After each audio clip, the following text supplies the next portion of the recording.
Hello and welcome everybody to another episode of Books in Bytes. Today we're taking a deep dive into Upton Sinclair's The Jungle.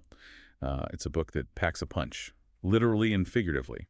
Taking us into the heart of Chicago's meatpacking industry at the turn of the 20th century, we'll follow the story of Jurgis Rudkus and his family, Lithuanian immigrants chasing the American dream, only to find themselves trapped in a nightmare of exploitation and despair. The Jungle is a brutal but important read. It exposes the dark underbelly of industrial capitalism, the dehumanizing conditions in the meatpacking plants, the rampant corruption, and the crushing poverty faced by immigrant workers. But it also explores themes of community, resilience, and the search for solutions, with Sinclair ultimately championing socialism as the answer. So let's get into it. We meet Jurgis and his family brimming with hope as they arrive in Chicago. They've heard tales of streets paved with gold, and they're ready to work hard and build a new life. Sinclair really captures that initial optimism, the naive belief that America will be a land of opportunity. But this quickly gives way to disillusionment as they face the harsh realities of Packingtown. Their first taste of this harsh reality comes with the search for a home. They're tricked into buying a dilapidated house through a predatory scheme, a microcosm of the systemic exploitation that awaits them. This episode highlights the vulnerability of immigrants, who, with limited English and understanding of the system, become easy prey for those seeking to profit from their desperation. And it's not just the housing. Every step of the way they encounter systems designed to keep them down. From the moment Jurgis steps foot in the meatpacking plant, the reader is confronted with the horrors of industrialized food production. Sinclair's graphic descriptions of the filth, the stench, the disregard for hygiene, and the callous treatment of workers, both human and animal, are meant to shock and disgust. It's a powerful indictment of an industry driven solely by profit, with no regard for human life or dignity. It's hard to imagine how people could work in those conditions. The heat, the blood, the constant danger. It's no wonder that accidents are commonplace. And Sinclair doesn't shy away from depicting the toll these conditions take on the workers. We see Antanas struggling with the pickle, a toxic concoction used in the meatpacking process, which ultimately leads to his demise. We see Mikolas losing his hand to blood poisoning, and little Stanislovas freezing to death on the streets. Each tragedy chips away at the family's hope and resilience, and it's clear that the system is rigged against them. These individual tragedies underscore the broader societal issues at play. Sinclair is highlighting the human cost of unchecked capitalism, the way it grinds down individuals and families, leaving them broken and destitute. Even Maria, who initially finds success in the meatpacking plant, is eventually brought down by the system. Her story is particularly poignant. She's a strong, independent woman who believes in hard work, but when she becomes involved in union activity, she's promptly fired, demonstrating the power dynamics at play and the lengths to which companies would go to suppress any form of worker organization. And with no safety net, no support system to fall back on, she's forced into prostitution. A heartbreaking illustration of the desperate choices many women faced in those circumstances. It's a stark reminder of the societal pressures and lack of options that often drove women to such extreme measures, highlighting the intersection of gender and economic inequality. And as if things weren't bad enough, Ona becomes pregnant just as a bank run wipes out their meager savings. Jurgis, unable to cope with the mounting pressure and despair, turns to alcohol. This downward spiral for Jurgis reflects the cyclical nature of poverty and the way it can trap individuals in a web of despair. It's a vicious cycle where one misfortune leads to another, making it nearly impossible to escape. Then comes the ultimate blow. The death of their young son, Antanas, who drowns in a puddle of melted snow. This is a turning point in the story, a moment of profound loss that pushes Jurgis to the brink.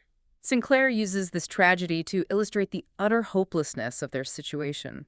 The death of a child, a symbol of innocence and future potential, underscores the cruelty and indifference of the world they inhabit. Jurgis, consumed by grief and rage, lashes out at Ona's abuser, Connor, landing him in jail.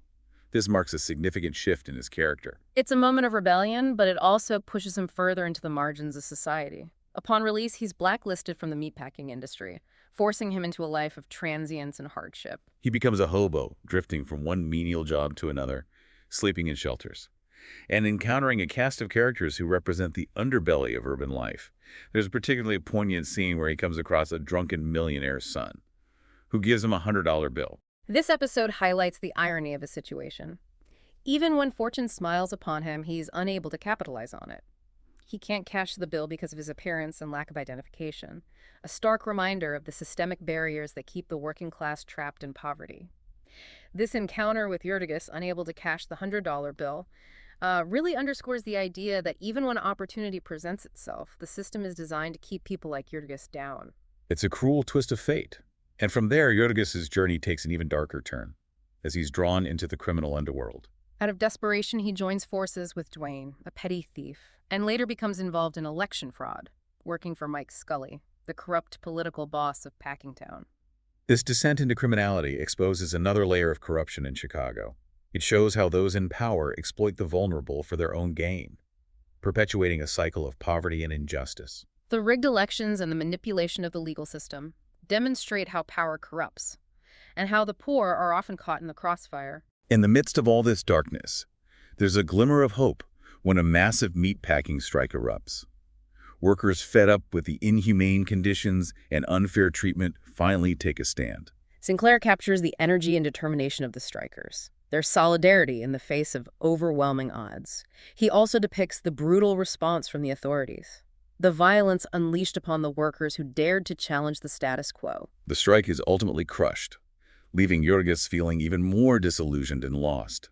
He's tried to work within the system, he's tried to rebel against it, and he's found only despair. This sense of defeat is palpable as Jurgis reaches his lowest point.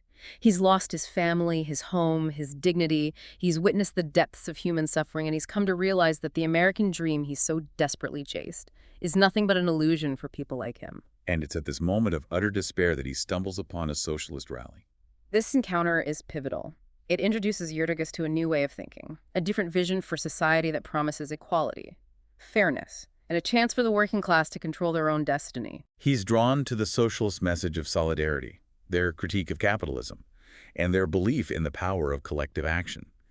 It offers him a glimmer of hope in a world that has grown increasingly dark and hopeless. Sinclair, a staunch socialist himself, uses Jurgis's conversion to lay out his own political beliefs. He presents socialism as a solution to the systemic problems that have plagued Jurgis and his family throughout the book. And while Sinclair's portrayal of socialism is undoubtedly idealistic, it's important to consider the context of the time. The early 20th century was a period of intense social unrest, with labor movements gaining momentum and socialist ideas gaining traction among intellectuals and workers alike. Sinclair was tapping into a widespread yearning for change, a desire for a more just and equitable society. His vision of a socialist utopia, while perhaps naive in hindsight, offered a glimmer of hope to those suffering under the weight of industrial capitalism. However, as you mentioned earlier, history has shown us that the path to a socialist utopia is rarely smooth or straightforward. What are some of the complexities and potential pitfalls of this ideology that Sinclair seems to gloss over in The Jungle? Well, for one, Sinclair doesn't adequately address the potential for bureaucratic inefficiencies and economic stagnation that can arise in centrally planned economies.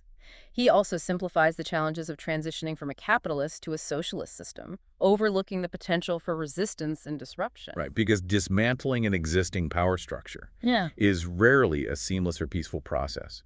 And what about the issue of individual freedom and choice? How does that factor into Sinclair's socialist vision? That's another area where Sinclair's portrayal feels somewhat incomplete. While he emphasizes the collective good, he doesn't fully grapple with the potential for individual aspirations and desires to be stifled under a system that prioritizes the needs of the group over the individual. So, while the idea of a society where everyone is taken care of and inequality is eradicated is certainly appealing, the reality is often much more complex. Absolutely. And it's important to note that The Jungle is a work of fiction, not a political treatise. Sinclair is using his narrative to make a point, to expose the evils of capitalism and to advocate for a better world.